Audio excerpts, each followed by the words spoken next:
most of the people that were in Mesopotamia were what they call Semitic extraction, Semitic people, whether you're dealing with the Akkadians or whether you're dealing with the Assyrians or whether you're dealing with some of the Chaldeans. If you read the history of the Bible, you see that Abraham belonged to a family, a group of, an ethnic group of people that were in southern Iraq, which was called Ur at the time, and they were of Semitic extraction also. So when you look at that cuneiform tablet that Chief Joseph had, it links back up to a Semitic system.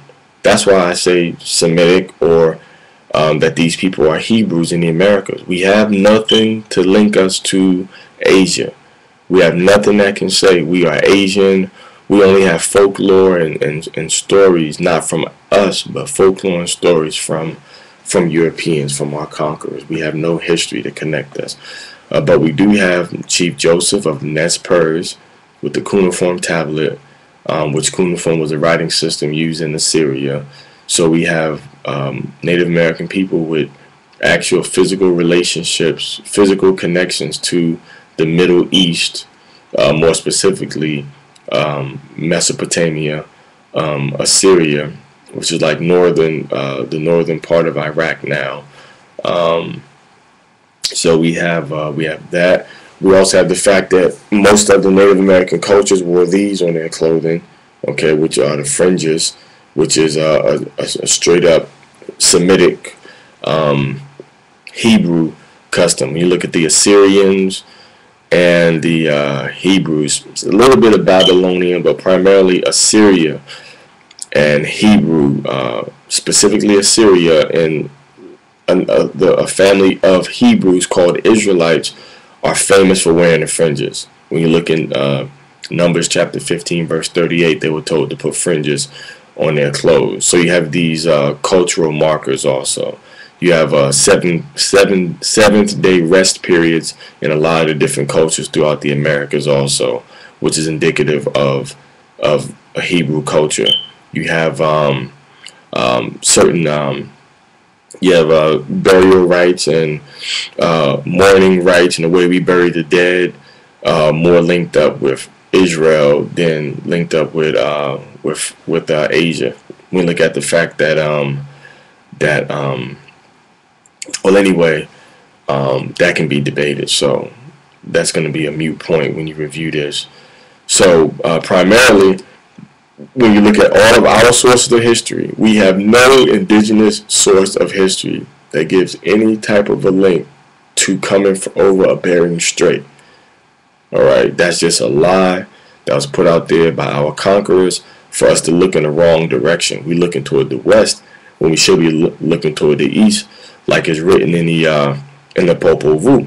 So you have that, and you have Bartolomé de las Casas. And then you have the indicators of Naniwa Aya, the Choctaw. You have the Cherokees calling the creator Yohewa. So you have many things, man. Once again, let's go to Asian history. Let's go to Indian history. Let's go to Chinese history. Let's go to Sri Lankan history. Let's go to Vietnamese history. Let's go to Japanese history. Let's go to Siberian history. And let's find evidence of a migration, large migration of people from Siberia across the Bering Strait into the Americas. Let's find evidence of that, and let's produce that evidence, and let's put that evidence on YouTube. All right. Once again, my position is not that we are Africans and I'm pushing Afrocentrism. Okay. My position is that we are Hebrews, and the facts and the history speak for themselves. All right. When Columbus, when you look in his journal, he tells you in his journals that he's looking for the children of Israel because he knew that they had gold.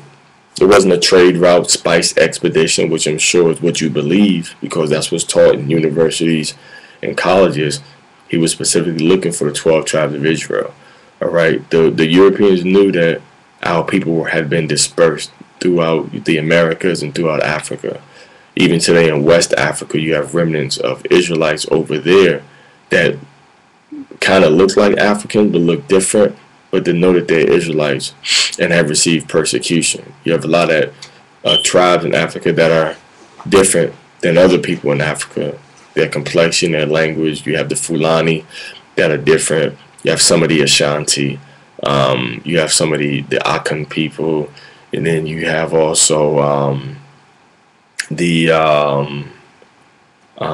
some people in Mali also, near Timbuktu or Kishamba, Gal.